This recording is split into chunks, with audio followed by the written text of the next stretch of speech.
Sobre sexo, antes do casamento, qual o pensamento de vocês diante do que vocês estudam, que é o livro sagrado? Há essa defesa do sexo depois do casamento porque existe muitas vezes a falta de maturidade para o sexo. Então, na minha concepção bíblica e de vivência, eu acho que o sexo ele tem a ver com maturidade e não com a assinatura de um papel. Tem muita gente que assinou o papel e não tem maturidade para o sexo. E aí, pela religião, ele está legitimado, mas pela vivência não existe uma maturidade para aquilo. Por quê? Porque quando alguém ele inicia uma vida sexual, ele está usufruindo, exercendo, né, toda a sua maturidade, a sua força, os seus desejos, as suas vontades. Então, exemplo, tem gente que casa e não tem maturidade. Não tem maturidade para o sexo ainda. O sexo é apenas uma satisfação de desejos e não um encontro e não uma consequência de uma vida. Então a religião ela vai tratar essa questão do sexo antes do casamento como um problema muito mais pela falta de maturidade, porque a banalidade do sexo, né? O sexo torna-se algo banal, né? Com fútil e não o sentido do que é. Por quê?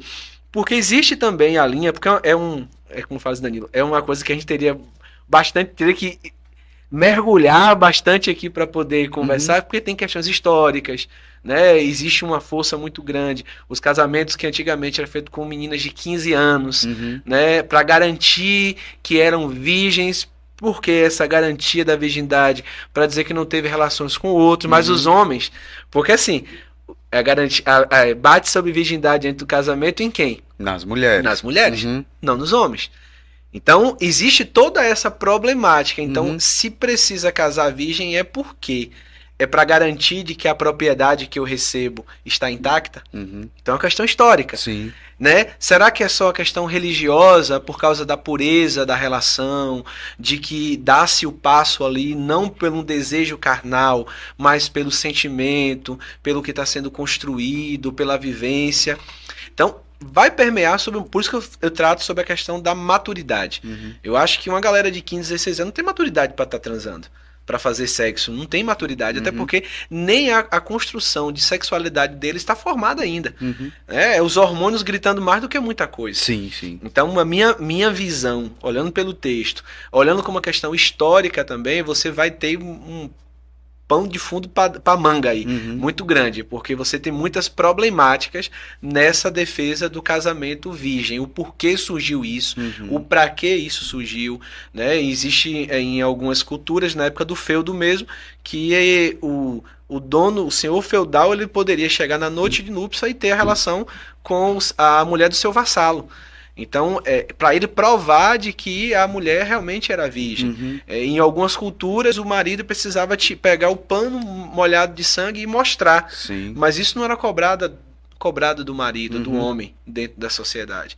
Então, eu acho que tem uma questões muito mais profundas do que simplesmente ser pecado ou não ser pecado. Eu acho que a discussão seria mais aprofundada do porquê isso. Sim. Será que tem a ver com o quê? Então, eu penso nessa linha aí, que mais uma vez a gente vai tentar entender também que na maioria a sociedade é patriarcal e a defesa é dos homens e as mulheres são objetos e pertencentes aos homens dentro da cultura ao longo do tempo. Quando a mulher diz meu homem, soa pejorativo, soa como aquela mulher, uma mulher, mas o homem diz minha mulher, né? Posse, acabou, e é normal o homem dizer isso. Mas quando a mulher diz meu homem, mulher dizendo meu homem não é de bom tom, não é legal, não é. Então tem essas questões que permeiam a religião, que está no meio da religião, porque a igreja, a religião é um corte da sociedade. Sim. É um recorte da sociedade. Então, quando você penso traz por aí. Quando você traz de tipo assim de assinar apenas um papel, isso é na questão do assinar no casamento? Isso, a ideia é porque assim, o que defende-se de casamento, né? Até a década de 60, todo cristão evangélico ele era amaziado, chamado de amaziado. Por quê? Porque o casamento civil era quem detinha ele era a Igreja Católica. E para se casar você tinha que ter primeira comunhão, eucaristia, tudo aquilo. E os evangélicos não tinham isso. Então eles recebiam a bênção do pastor e viviam ali. Depois que vem o casamento civil, pronto. Então, se você mora junto, a religião vai dizer que você não pode, que você está em pecado. Mas se você assinou um papel, agora você não está mais em pecado. Porque você tem que andar de acordo com a lei dos homens e com a lei de Deus. Mas será que porque eu assinei um papel, eu tenho maturidade suficiente para ter um casamento, o que ele implica? E será que eu estou assinando um papel apenas para fazer sexo? Caralho, faz muito sentido isso. E a gente vê que tem um grande número de jovens, né, dentro de um segmento religioso, né, de alguma instituição, que se casa muito novo. Eu estava até conversando com a pessoa hoje e eu pensando, será que isso também não traz o reflexo de incentivação do próprio sexo na juventude? Sim. O incentivo do sexo, mas eu estou dentro de uma religião. Então, o que é que eu faço para conseguir fazer sexo? Seguro. Eu me caso. Sexo seguro, eu me caso. Aham. E aí, só que o casamento não é só sexo. É um monte de outros de problemas. E aí, como pastor, a gente e tantos líderes vai tratar de vários problemas dentro de casamento, porque assim, a galera que casa com 18 anos, quando tiver com 30, são outras pessoas, cara, totalmente diferentes. Só que você passou a mudança da sua juventude com uma outra pessoa que está mudando também. Sim. Por isso, um dos maiores índices de separação é entre 14 a 15 anos de casados. Não é a galera com 2 anos, com 3 anos de casado. Por quê? Muita gente que casou com 15 vai estar agora com 33, 34. Cansou já, cara. Mudou, as pessoas mudaram, tá diferente, não é do jeito que eu queria. Separa. E as ideias também, os pensamentos. Isso, caminham para outras. E essa questão que é interessante, poucas igrejas, ou quase nenhuma igreja, tem algum ensinamento a respeito disso. Ao invés de dar vamos dizer assim, uma preparação para o casamento, empurra para o casamento para poder tentar resolver um problema do sexo. Só que aí está causando inúmeros outros problemas. Sim.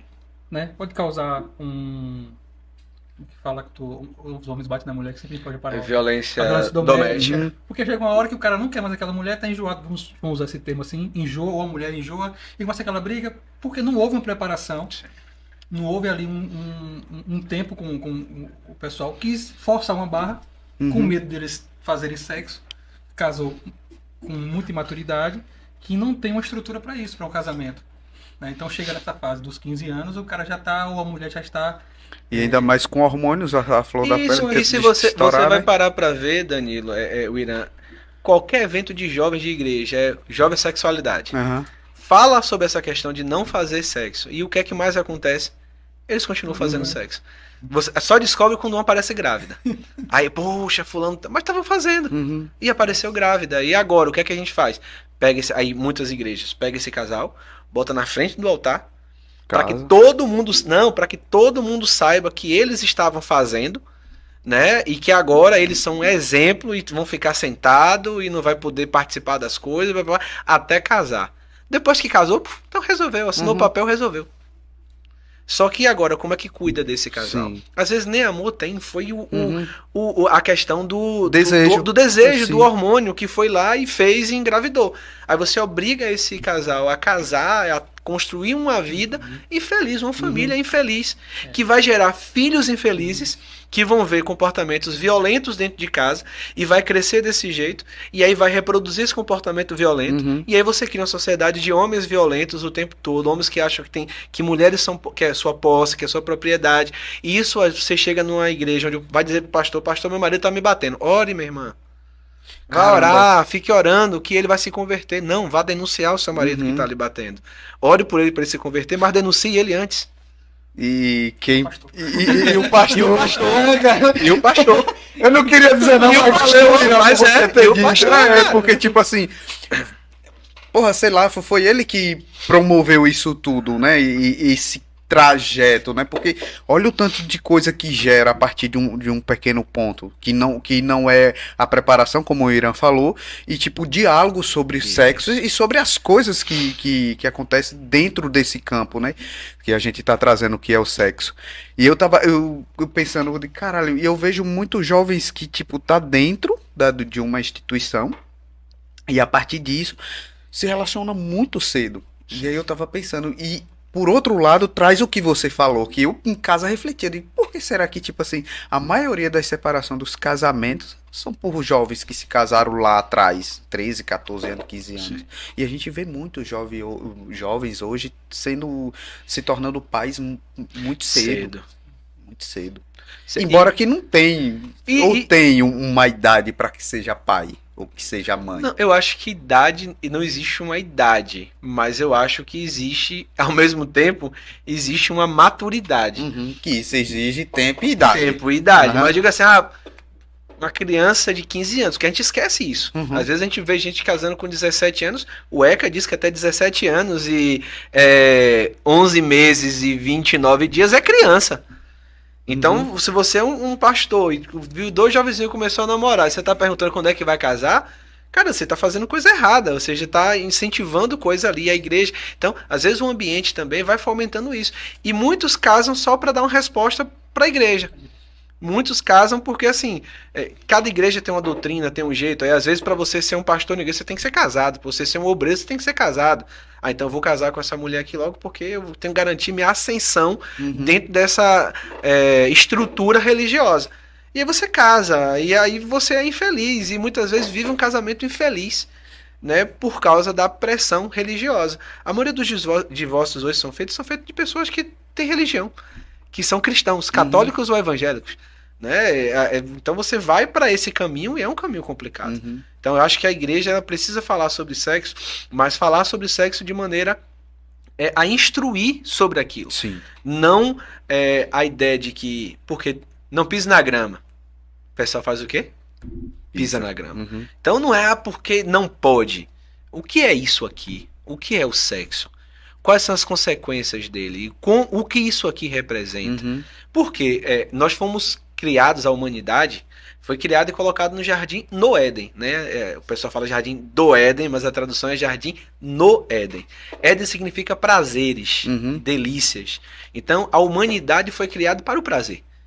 É por isso que a gente sente prazer quando a gente coça a orelha. Né? Então todo o nosso corpo, quimicamente, ele responde aos prazeres. A gente sente prazer quando come a comida gostosa. Então a gente foi criado para isso. Deus nos criou para isso. Então, como eu posso dosar isso? Como eu posso entender isso a partir desse desejo sexual que todo adolescente vai ter, que o ímpeto que toda pessoa na idade vai querer fazer do namoro, mas como é que eu posso conversar com o jovem sobre isso?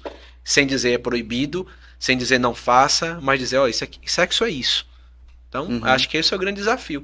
Mas só que isso dá trabalho. Sim, bastante. Entendeu? E a gente não quer trabalho, a gente quer só dominar. Porque se eu faço você pensar, Danilo, você me questiona. Sim. Então eu não quero que você me questione, eu quero que você diga amém para aquilo que eu digo.